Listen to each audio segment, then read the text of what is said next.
દેવાયત ખવડ હવે હાઈકોર્ટના દરવાજા ખખડાવવા જઈ રહ્યા છે. તમે એમના વકીલ છો.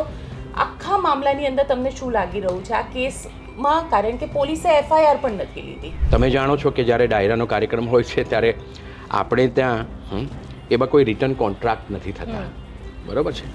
અને પૈસાની આપલે થતી હોય એના પણ પુરાવા ઓછા હોય છે, કારણ કે બધું વિશ્વાસ પર થતું હોય છે. ઘણા બધા કેસીસમાં એવું જોવા મળ્યું કે પોલીસ એફઆઈઆર જ નથી લેતી, બસ આ પ્રકારની એક અરજી લઈ લે અને આ અરજી ઉપર એવું કહે કે અમે ઇન્વેસ્ટિગેશન કરીશું, પણ જનરલી આ અરજીમાં કશું જ પછી થતું નથી, કારણ કે આની વેલ્યુ કાનૂની તौर પર કશી જ નથી. ફરિયાદ રજીસ્ટર નથી કરતી અને આ પ્રકારની અરજીઓ લઈ અને રાખી મૂકે છે.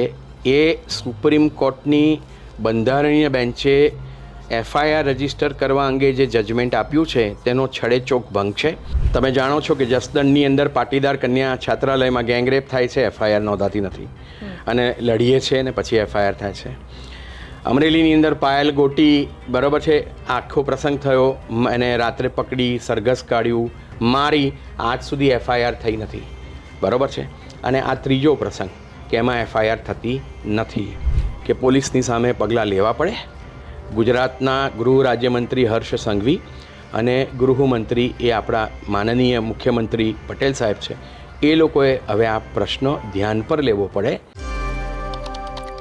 દેવાયત ખવડની ગાડી ગાયબ થયે લગભગ 5 દિવસનો સમય થયો, પરંતુ પોલીસ જે છે એ હજી સુધી ફરિયાદ નથી લઈ રહી. હવે દેવાયત ખવડ હાઈકોર્ટના દરવાજા ખખડાવી રહ્યા છે અને એડવોકેટ આનંદ યાજ્ઞિક આની અંદર આ કેસમાં એન્ટ્રી થઈ ચૂકી છે. કારણ કે એટલા માટે એન્ટ્રી કહી રહી છું કારણ કે જ્યારે આનંદભાઈનું નામ આવતું હોય છે ત્યારે એ કેસની અંદર ક્યાંક ઓથેન્ટિસિટીની પણ વાત આવતી હોય છે. આનંદભાઈ, નિર્ભય ન્યૂઝમાં આપનું સ્વાગત છે. દેવાયત ખવડ હવે હાઈકોર્ટના દરવાજા ખખડાવવા જઈ રહ્યા છે. તમે એમના વકીલ છો. આખા મામલાની અંદર તમને શું લાગી રહ્યું છે આ કેસમાં? કારણ કે પોલીસે એફઆઈઆર પણ નથી લીધી. હું જે સમજો છું તે પ્રમાણે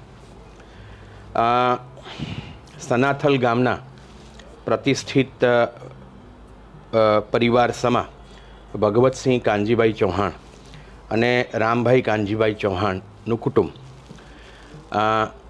ભગવતભાઈ અને રામભાઈના પિતા સ્વ કાનજીભાઈનું અવસાન થવું, એના શ્રદ્ધાંજલિનો કાર્યક્રમ રાખવામાં આવ્યો હતો. દેવાયતભાઈ અને ભગવાનભાઈ ના ફેમિલીની વચ્ચે વ્યક્તિગત રીતે અને કૌટુંબિક રીતે એક મિત્રતાનો સંબંધ છે. અને 2-3 મહિના પહેલાં ધ્રુવરાજસિંહ એટલે કે ભગવતસિંહના ભાઈ રામભાઈ, એમનું લગ્ન હતું, ત્યારે કાર્યક્રમમાં કદાચ દેવાયતભાઈ હાજર હતા. આ જે શ્રદ્ધાંજલિનો કાર્યક્રમ હતો તેમાં ભગવતભાઈએ જે પણ કહો તે લોકોને જમવા બોલાયા હતા અને પછી ડાયરાનો કાર્યક્રમ રાખ્યો હતો. તમે જાણો છો કે જ્યારે ડાયરાનો કાર્યક્રમ હોય છે ત્યારે આપણે ત્યાં એવા કોઈ રિટર્ન કોન્ટ્રાક્ટ નથી થતા, બરાબર છે? અને પૈસાની આપલે થતી હોય એના પણ પુરાવા ઓછા હોય છે, કારણ કે બધું વિશ્વાસ પર થતું હોય છે. આપણે દેવાયતભાઈની જીપની બાજુમાં મૂકીએ તો સામાન્ય સ્ટોરી એવી છે દેવાયતભાઈની કે સાહેબ, આ કાર્યક્રમનું આયોજન મારા ભાગે હતું ને મેં નૈતિક જવાબદારી લીધી હતી. કેટલાક અન્ય સંગીતકારોને પણ હું લઈને આવ્યો હતો અને પૈસાની ચર્ચા નથી થઈ. અને ભગવતભાઈના ફેમિલી સાથેનો એક સંબંધ છે, તો હું 5 લાખ રૂપિયા મારી સાથે લઈને આવ્યો હતો. હું 8 થી 9:30 ત્યાં હતો. જે કોઈ પણ કારણ હશે, ડાયરાના સ્થળ પર કોઈ લોકો નહોતા, એટલે મેં એવું કહ્યું કે મિત્રતામાં આણંદ જિલ્લાના સોજિત્રા તાલુકાના પીપળાવ ગામમાં એક રબારી ફેમિલીને ત્યાં કોઈ કાર્યક્રમ છે તો હું કલાક કહીને આવું. હું માનું છું કે દેવાયતભાઈની એ ભૂલ હતી.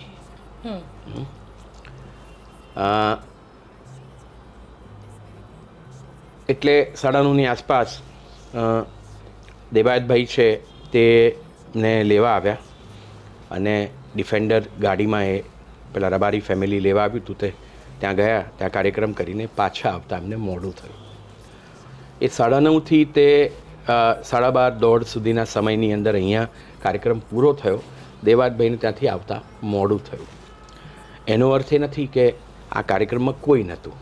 દેવાતભાઈએ જે અન્ય ગાયકો, સંગીતકારો અને ડાયરાના સ્પેશિયાલિસ્ટો ને નોતરું આપ્યું હતું, એ લોકો તો કાર્યક્રમ કરી જ નાખ્યો હતો. એટલે કાર્યક્રમમાં કોઈ નહોતું દેવાયતભાઈને કારણે એવો કોઈ આક્ષેપ છે નહીં. દેવાતભાઈ જમ્યા, બેઠા, 9:30 ગયા, ત્યાંથી આવવામાં મોડું થયું અને સ્વાભાવિક રીતે કે દેવાતભાઈનું નામ મોટું છે એટલે લોકો એમને સાંભળવા આવ્યા હોય, એમને લોકો સાંભળી ન શક્યા અને શ્રદ્ધાંજલિનો કાર્યક્રમ હતો ભગવતભાઈના ઘરમાં, એટલે ભગવતભાઈને ખોટું લાગ્યું. અને ભગવતભાઈની સ્ટોરી એવી છે કે મેં 8 લાખ રૂપિયા ચૂકવી દીધા હતા અથવા તો આપ્યા, જે પણ હોય તે. આ બાજુ દેવાયતભાઈ એવું કહે છે કે પૈસાની તો કોઈ વાત જ નથી સંબંધમાં, મેં જ કાર્યક્રમનું આયોજન કર્યું હતું અને હું 5 લાખ રૂપિયા સંગીતકારોને આપવા પછી જ્યારે હિસાબ થાય ત્યારે લઈ લઈશ એમ કરીને ગયો હતો.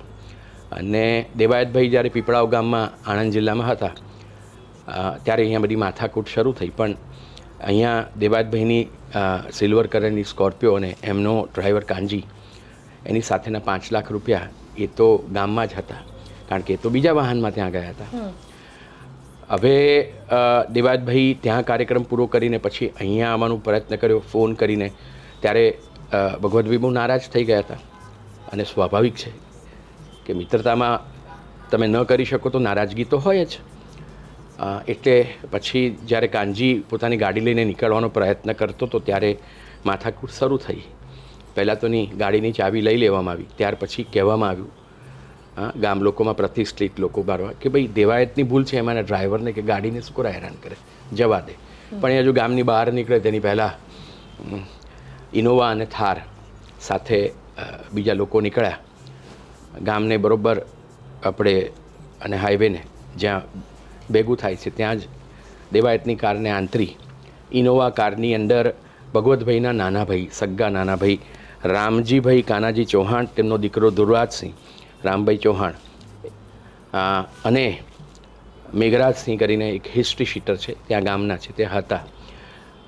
ધ્રુવરાજ અને આપણે મેઘજી છે તે થાર કારમાં હતા અને રામભાઈ જે ભગવતભાઈના સગા નાના ભાઈને બીજા 2-3 જણા હતા એ ઇનોવાની અંદર હતા. કારને આંતરી મેઘરાજસિંહે વોટર બોટલથી, લોખંડની, આપણે જે પાણીની બોટલો નાના છોકરાઓ સ્કૂલમાં લઈ જાય એનાથી મુખ્ય કાચ તોડી નાખ્યો અને કાનજીને કહ્યું કે તને મારી નાખીશું, જતો રહે. એટલે કાનજી, આટલા બધા લોકો હતા અને પ્રોબ્લેમ તો લગભગ 1-1.5 કલાકથી ચાલતો હતો અને એનું સહન કરવાનું આવ્યું ડ્રાઈવરને, એટલે ત્યાંથી છોડીને જતો રહ્યો. બરાબર છે. ત્યાર પછી મોડી રાત્રે દેવાયત અને ભગવતસિંહને વાત થઈ હતી. એમાં દેવાયતે પછી કહ્યું પણ ખરું કે હવે લડી લઈશું તમને, કારણ કે તમે મારા આ થયું તે. હવે દેવાયતના કહેવા પ્રમાણે એના ડ્રાઈવરને ધમકી આપવામાં આવી, એની જીપ લઈ લીધી અને એના 5 લાખ રૂપિયા. બરાબર છે. 21મી તારીખે, આ 21મી તારીખે રાત્રે પ્રસંગ બન્યો. 21મી તારીખે ચાંગોદર પોલીસ સ્ટેશનની અંદર ફરિયાદ નોંધાવા જાય છે. ચાંગોદર પોલીસ સ્ટેશનના પીઆઈ ચૌધરી સાહેબ એમને સનાથલ પોલીસ ચોકીએ મોકલે છે. ત્યાં ફરિયાદ તૈયાર થાય છે.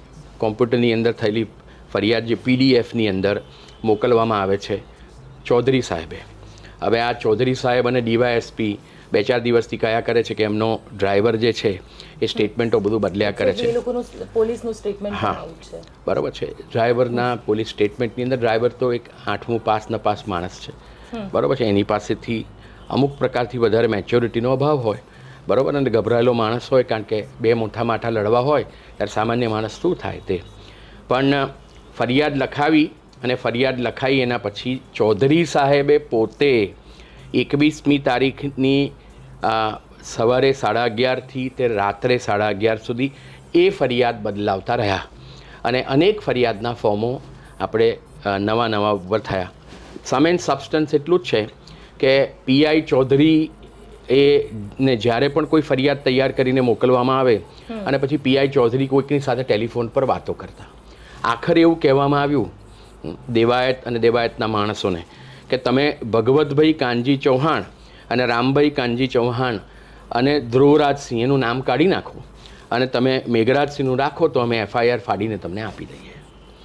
અને દેવાયતભાઈ અને કાનજીભાઈએ એવું કહ્યું કે અમારી ફરિયાદ મેઘરાજસિંહ સાથે ખરી, પણ મૂળ જે ઝઘડો થયો છે કે જે ઝઘડો ઊભો થયો એમાં જે બે વ્યક્તિઓ છે એ તો દેવાયત એક તરફ અને ભગવતભાઈ કાનજીભાઈ ચૌહાણ બીજી તરફ છે, અને એમના ભાઈ અને એમનો સગો ભત્રીજો એ આ કારને ઉપાડી જવામાં, ડ્રાઈવરને મારી નાખવાની ધમકી આપવામાં અને કારની અંદરના 5 લાખ રૂપિયા લઈ જવામાં છે, તો એ નામ કાઢવાનો હવે કોઈ મતલબ છે નહીં. એટલે જે આપણે આખા કાર્યક્રમને અંજાન આપે એ માણસને કાઢી નાખો, પણ એક ગુંડો છે, હિસ્ટ્રી શીટર છે, તમે તેને મૂકી રાખો તો અમે FIR કરીએ, એ શરત મંજૂર નથી. 21મી તારીખે સવારે 11:30થી તે રાત્રે 11:30 સુધી ચાંગોદર પોલીસ સ્ટેશન અને સનાથલ પોલીસ ચોકીની વચ્ચેની યાત્રાઓ ચાંગોદર પોલીસ સ્ટેશનો અનેક કલાકો સુધી ઊભા રહેવું. 22મી તારીખની સવારે 3 વાગે એવું કહેવામાં આવ્યું કે તમારી ફરિયાદ ફાળવામાં નહીં આવે, તમારે જે કરવું હોય તે કરો, જ્યાં જવું હોય ત્યાં જાઓ, એક એપ્લિકેશન આપીને જાઓ. એટલે આ તમને હું આપણે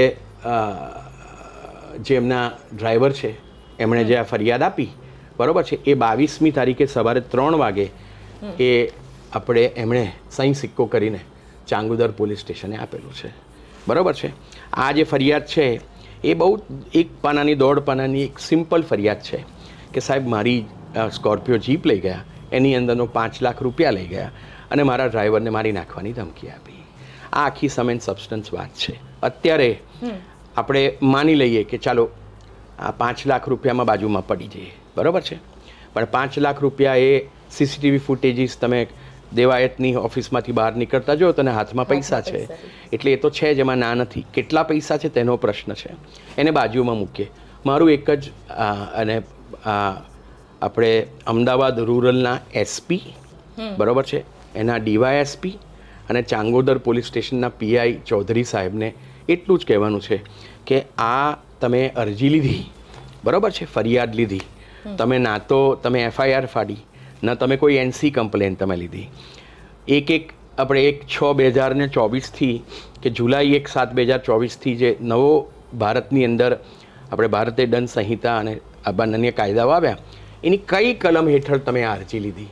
આ પ્રકારની અરજીઓ મામલતદારો લે, બરાબર છે, આ પ્રકારની અરજીઓ પોલીસ સ્ટેશનની અંદર ના આપવામાં આવે એવું છે. એટલે તમે ફરિયાદ ફાડવાની જગ્યાએ તમે અરજી આપીને જાઓ અને અમે જોઈ લઈશું.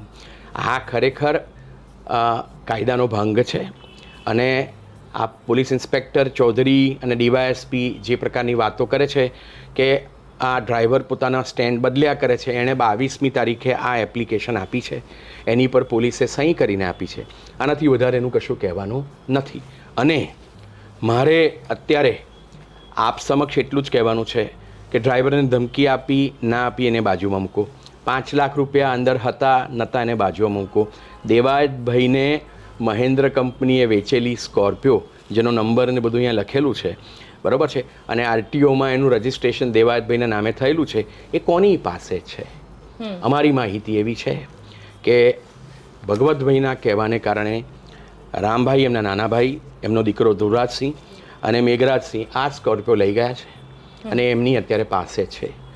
ગઈકાલે સનાથલ ગામની અંદરથી અજાણ્યા માણસોએ દેવાયતભાઈને જાણ કરી છે કે સનાથલના તળાવની અંદર પથ્થર નાખીને તમારી સ્કોર્પિયો કાર જે છે એ પાણીમાં તળાવમાં ડૂબાડી દીધેલી છે. એ તળાવની અંદર સ્કોર્પિયો પડેલી છે. ગઈકાલે પોલીસ ઇન્સ્પેક્ટર શ્રી ચૌધરી સાહેબને ટેલિફોન કરીને મેં રિક્વેસ્ટ કરી, મેં કહું સાહેબ સુપ્રીમ કોર્ટના 2014થી 2024ના આદેશો પ્રમાણે તમે 2 કે 3 દિવસ માટે ઇન્ક્વાયરી કરી શકો, પણ આમાં તો કોગ્નિઝેબલ ઓફેન્સ છે કે મારી માલિકીની એક કાર છે તે આ લોકો લઈ ગયા છે. કાં તો તમે 3 કે 4 દિવસમાં આ અરજી પર તપાસ કરીને એવા નિષ્કર્ષ પર આવો કે ના નથી લઈ ગયા, અને લઈ ગયા હોય તો તમારે FIR ફાડવી પડે, બરાબર છે. એ કહે છે કે ના તમારો આપણે ડ્રાઈવર છે તે સ્ટેન્ડ બદલે છે. મેં એમને કહ્યું કે સાહેબ આ 22મી તારીખે સવારના 3 વાગે તમે જે અરજી લીધેલી છે એનાથી વઘારે આ ડ્રાઈવરને કશું કહેવાનું નથી, આની પર તપાસ કરીને FIR ફાડો. એ કે હા અમે તપાસ કરીને સાંજે સ્ટેટમેન્ટ માટે બોલાવીએ છીએ, ગઈકાલે ડ્રાઈવરને બોલાવ્યો નહીં અને કોઈ FIR ફાડી નથી. મારું એટલું જ પૂછવાનું છે ગુજરાત રાજ્યના DGPને, IGને અમદાવાદ રૂરલના એસપીને, ડીવાયએસપીને અને ચાંગોદરના પોલીસ ઇન્સ્પેક્ટર ચૌધરી સાહેબને કે દેવાયતભાઈની સ્કોર્પિયો કાર ક્યાં છે. બરાબર, બકરી કોઈ લઈ ગયું હોય તોય ફરિયાદ થાય, ગાય ભેંસ લઈ ગયું હોય તોય ફરિયાદ થાય, સ્કૂટર કે મોટરસાઇકલ લઈ ગયું હોય તોય એફઆઈઆર ફાટે. બરાબર છે. આમાં તો 20 લાખની સ્કોર્પિયો છે. એ આ ભગવતભાઈને ત્યાં દેવાયતભાઈ ડાયરો કરવા ન જઈ શક્યા, તેમાં ભગવતભાઈ અને તેમનું કુટુંબ નારાજ થયું અને દેવાયતને સજા કરવા માટે એમણે પોતાની સામાજિક, આર્થિક અને રાજકીય તાકાત વાપરી અને આ જીપ લઈ લીધી અને કાં તો એમની પાસે એમણે રાખી મૂકી છે સંતાડીને, અથવા તો સનાથલના તળાવની અંદર એને પથ્થર નાખીને ડૂબાડી દીધેલી છે. જે માહિતી ગામના લોકો આપે છે એ સાચી હોય તો પણ કોઈ માણસ દેવાયતભાઈ તો કંઈ તળાવની અંદર નાખવા નથી જવાનો. એટલે પોલીસને અમારે એવું કહેવાનું છે કે તમે કોના રાજકીય આપણે પ્રેશરને કારણે, કોના સામાજિક પ્રેશરને કારણે તમે એફઆઈઆર નોંધી નથી રહ્યા. એક. બીજી વસ્તુ, ભગવતભાઈ પણ ઇન્ટરવ્યૂ આપે છે અને એમ કહે છે કે પૈસા લઈ ગયા હતા દેવાયત. ભગવતભાઈ ધારો કે એમ કહેતા હોય કે મારે ત્યાં પૈસા લઈ જઈને એમણે કાર્યક્રમ કર્યો નથી. બરાબર છે. તો આજે એ કોઈ માણસ કાર્યક્રમ કરવા માટે પૈસા લઈ ગયો હોય, બરાબર છે, તો તમારે એની પહોંચ બતાવવી પડે. એ તમારી પાસે છે નહીં. તમે ક્યારે પૈસા આપ્યા એ તમે નથી કહેતા. બરાબર છે. કોના થકી તમે પૈસા આપ્યા, ચેકથી આપ્યા, કેશ આપ્યા, એ તમારે કહેવું નથી. બરાબર છે. અને ધારો કે પૈસા લઈને કાર્યક્રમ ન કર્યો હોય તો એ કોન્ટ્રાક્ટનો ભંગ કહેવાય. અહીંયા કોઈ રિટર્ન કોન્ટ્રાક્ટ છે નહીં, આ મૌખિક કોન્ટ્રાક્ટ છે. તો તમારે એને પ્રસ્થાપિત કરવા માટે અમદાવાદ ગ્રામ્ય રૂરલમાં દાવો કરવો પડે કે મને મારા પૈસા પાછા આપો. પણ તમે કોઈની જીપ લઈ લો સજા કરવા માટે, તો ભારતનું બંધારણ અને ભારતના વર્તમાન આપણે કાયદાઓ એ ભગવતભાઈ અને તેમના કુટુંબને કે તેમની સાથે સંકળાયેલા અન્ય ત્રાહિત ઈસમોને, જેનો આપણે ક્રિમિનલ રેકોર્ડ હોય કે ના હોય, એમને કોઈ અધિકાર આપતો નથી. પણ સર, હમણાં ઘણા બધા કેસીસમાં એવું જોવા મળ્યું કે પોલીસ એફઆઈઆર જ નથી લેતી. બસ આ પ્રકારની એક અરજી લઈ લે અને આ અરજી ઉપર એવું કહે કે અમે ઇન્વેસ્ટિગેશન કરીશું. પણ જનરલી આ અરજીમાં કશું જ પછી થતું નથી, કારણ કે આની વેલ્યુ કાનૂની તौर પર કશી જ નથી. ગુજરાતની જે પોલીસ ફરિયાદ રજીસ્ટર નથી કરતી અને આ પ્રકારની અરજીઓ લઈ અને રાખી મૂકે છે, એ સુપ્રીમ કોર્ટની બંધારણીય બેન્ચે એફઆઈઆર રજીસ્ટર કરવા અંગે જે જજમેન્ટ આપ્યું છે તેનો છડેચોક ભંગ છે. આ લોકો પોલીસો કન્ટેમ્પ કરે છે. દુઃખની વાત એ છે કે એ કન્ટેમ્પને માટે જો સુપ્રીમ કોર્ટ અને ગુજરાતની હાઈકોર્ટ પોલીસોને સજા કરતી હોત તો કદાચ આ પ્રકારની પરિસ્થિતિ વ્યાપક સ્તરે અત્યારે પેદા થઈ ના હોત. એટલે આ જે પોલીસો ફરિયાદ નહીં કરીને બે વસ્તુ પ્રસ્થાપિત કરવા માગે છે. એક તો અમારા પોલીસ સ્ટેશનની અંદર ગુનાઓ ઓછા થાય છે, બરાબર છે, એટલે ગુજરાતમાં ગુનાઓ ઓછા થાય છે. એવું કદાચ ક્યાંક કોઈક કહેતું હોય કે ભાઈ ફરિયાદ ના નોંધતા, તો એ પણ ખોટું છે. અને બીજી વસ્તુ કે પોલીસ સ્ટેશનના પીઆઈને કોઈ ફરિયાદ કરે અને એમાં કોગ્નિઝેબલ હોય, બરાબર છે, એમાં પ્રાથમિક રીતે બોલવાથી ગુનો બનતો હોય તો તમારે એફઆઈઆર નોંધવી પડે. એફઆઈઆર ખોટી થાય તપાસને અંતે તો જેણે ખોટી કરી છે તેની સામે તમે એફઆઈઆર કરો અને એની સામે પ્રોસિક્યુશન કરો તમે, પણ ના પાડો. અને આ તો એવું છે કે દેવાયતભાઈ અને ભગવતભાઈ બંને મોટા માથા છે, બરાબર છે, એને આપણે ભૂલી જઈએ.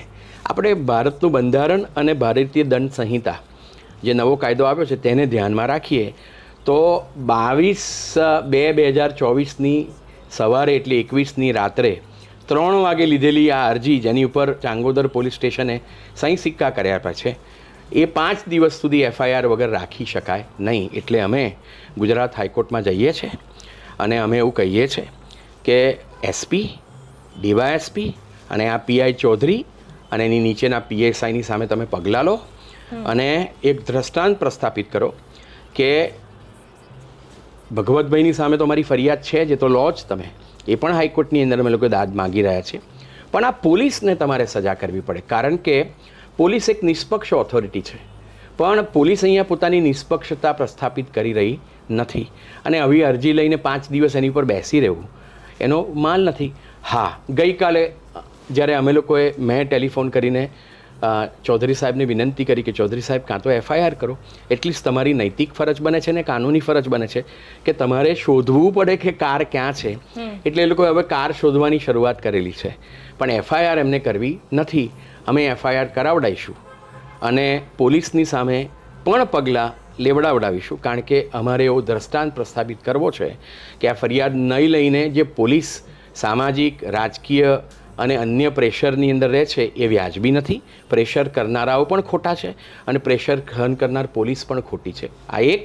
અને બીજી વસ્તુ, ભગવાનભાઈ, રામભાઈ, ધ્રુવાજસિંહ અને મેઘરાજસિંહની સામે અમે એફઆઈઆર અમને નોંધીને આપો અને એમની સામે કાયદાની મર્યાદામાં રહીને પગલાં લો. તમે કહી રહ્યા છો એફઆઈઆર નોંધીને આપો, કારણ કે પહેલી દ્રષ્ટિએ આમ જોવા જઈએ તો જે રીતે ગાડી લઈ લેવી, ગાડીમાં પૈસા હતા, જાનથી મારી નાખવાની ધમકી આપવી, ડ્રાઈવરને કાચ તોડી ફોડી નાખવું, આ બધામાં આઈપીસીની ધારા જે છે, કારણ કે નોન બેલેબલ ઓફેન્સ થઈ શકે. આ તો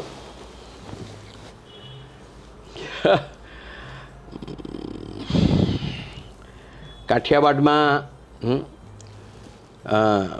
તમે જાણો છો કે જસદણની અંદર પાટીદાર કન્યા છાત્રાલયમાં ગેંગરેપ થાય છે, એફઆઈઆર નોંધાતી નથી અને લડીએ છે ને પછી એફઆઈઆર થાય છે. અમરેલીની અંદર પાયલ ગોટી, બરાબર છે, આખો પ્રસંગ થયો, એને રાત્રે પકડી, સરઘસ કાઢ્યું, મારી, આજ સુધી એફઆઈઆર થઈ નથી, બરાબર છે. અને આ ત્રીજો પ્રસંગ કે એમાં એફઆઈઆર થતી નથી. એટલે સવાલ એટલું જ છે કે પોલીસની સામે પગલાં લેવા પડે. ગુજરાતના ગૃહ રાજ્યમંત્રી હર્ષ સંઘવી અને ગૃહમંત્રી એ આપણા માનનીય મુખ્યમંત્રી પટેલ સાહેબ છે, એ લોકોએ હવે આ પ્રશ્ન ધ્યાન પર લેવો પડે કે તમે આ પ્રકારના મોટા પ્રસંગોની અંદર, માણસો મોટા હોય કે નાના હોય, કાયદો સમાન છે, તમે આ એફઆઈઆરો નથી નોંધતા, એ વ્યાજબી નથી. અને આ એફઆઈઆર નહીં નોંધી અને તમે કાયદાનું પાલન નથી કરતા, કાયદાનું ઉલ્લંઘન કરનાર પોલીસને પ્રોત્સાહન ના આપો. અને અહીંયા તો બહુ સ્પષ્ટ છે કે કોઈક સામાન્ય માણસ હોત તો એફઆઈઆર નોંધાઈ ગઈ હોત, પણ ભગવાનસિંહ કાનજીભાઈ ચૌહાણ, રામજીભાઈ કાનજીભાઈ ચૌહાણ એ રાજપૂત સમાજના છે, ઉજળા સમાજના છે, પૈસા ટકે સુખી છે, રાજકીય રીતે પહોંચી વળેલા છે, અને જે રીતે જીપ ઉપાડી ગયા એટલે એમની શારીરિક તાકાત અને એ તાકાત ભેગી કરવાના પણ માધ્યમો એમની પાસે છે, એટલે એમની સામે એફઆઈઆર નોંધાતી નથી. એટલે કાયદો સર્વને માટે સમાન છે અને કાયદો સર્વને માટે સમાન ધોરણે લાગુ કરવામાં આવે એ ભારતના બંધારણની કલમ 14 એવું કહે છે. અહીંયા ભગવતસિંહ કાનજીભાઈ ચૌહાણને માટે કાયદો સમાન નથી, અસમાન છે. અને કાયદાનું દરેક માટે સમાનતાથી પાલન કરવામાં આવે એ પીઆઈ ચૌધરી કરી રહ્યા નથી. મેઘરજ જે છે એ તમે કીધું કે ક્રિમિનલ બેકગ્રાઉન્ડ ધરાવે છે, એનું ક્રિમિનલ બેકગ્રાઉન્ડ શું છે જે આરોપી છે? ઘણી બધી એફઆઈઆરો છે. હા, અને મારી પાસે જે માહિતી આવી છે તે પ્રમાણે 2-3 અઠવાડિયા પહેલાં જ જેલમાંથી છૂટીને આવ્યા છે. પણ હું મેઘરજભાઈની સામે અત્યારે એફઆઈઆર નથી. ભલે એમણે કથિત રીતે મારા અસીલના કહેવા પ્રમાણે ગુનો કર્યો હશે, હું એમના રેકોર્ડ પર કે હું એમના ચારિત્ર પર ટીકા ટિપ્પણી નથી કરતો અને આ સ્તરે મારે ન કરવી જોઈએ. પણ એ હિસ્ટ્રી શીટર છે, બરાબર છે, એ તો પોલીસે સ્વીકાર કર્યો છે અને એટલે જ કહેતા હતા કે તમે મેઘરજસિંહની સામે ફરિયાદ નોંધાવો તો એફઆઈઆર નોંધીશું, બરાબર છે, કારણ કે એ તો જાણીતો હિસ્ટ્રી શીટર છે. પણ બાકીના 3ની સામે તમે ના કરો, પાછી લઈ લો. અને પીઆઈ ચૌધરીએ આ વારે વારે કહ્યું અને કેવડાયું એટલે એની સામે નોંધાવવું જોઈએ. હવે અમે પીઆઈ ચૌધરી, બરાબર છે, અને સનાથલના પીએસઆઈ અને બાકીના જે બધા રાઇટરો છે એની સામે પણ અમે એફઆઈઆર નોંધાવીશું. તમને લાગે છે કે આ લોકો વગવાળા છે એટલા માટે થઈ અને પોલિટિકલ કોન્ટેક્ટને એટલે જ પોલીસ એફઆઈઆર નથી લઈ રહી દેવાયત ખબરની? આ દેશની અંદર ભારતનું બંધારણ એવું કહે છે કે જ્ઞાતિના આધારે, જાતિના આધારે, બરાબર છે, અસમાનતા ન થવી જોઈએ. એટલે ભારતનું બંધારણ જ એવું કહે છે કે આ દેશની અંદર જ્ઞાતિ પ્રથા અને વર્ગ વ્યવસ્થા, ક્લાસ સિસ્ટમ છે, એના કારણે સુખી લોકો અને ઉજળા સમાજના લોકો એની સામે જો તાકાતવાર હોય તો એફઆઈઆર થવાની શક્યતા ઓછી છે. અને આની અંદર પણ આ જ છે, એના સિવાય બીજું છે શું? સર, અમારી સાથે વાત કરવા માટે આપનો ખૂબ ખૂબ આભાર. નમસ્તે. તો આપ શું વિચારો છો, મને કોમેન્ટ બોક્સમાં ચોક્કસથી લખીને જણાવજો, કારણ કે દેવાયત ખવડની એફઆઈઆર પોલીસ નથી લઈ રહી અને પોલીસ સતત વારે એવું કહી રહી છે કે જે આરોપી દર્શાવવામાં આવે છે તેમાંથી 3 જણાને કાઢી નાખવામાં આવે અને એકની વિરુદ્ધમાં એફઆઈઆર રજીસ્ટર કરવા માટે પોલીસ તૈયાર છે. અમને કોમેન્ટ બોક્સમાં લખીને જણાવજો આપ શું વિચારો છો. અમારી ચેનલ નિર્ભય ન્યૂઝને લાઇક, શેર અને સબસ્ક્રાઇબ કરવાનું ભૂલશો નહીં. આભાર.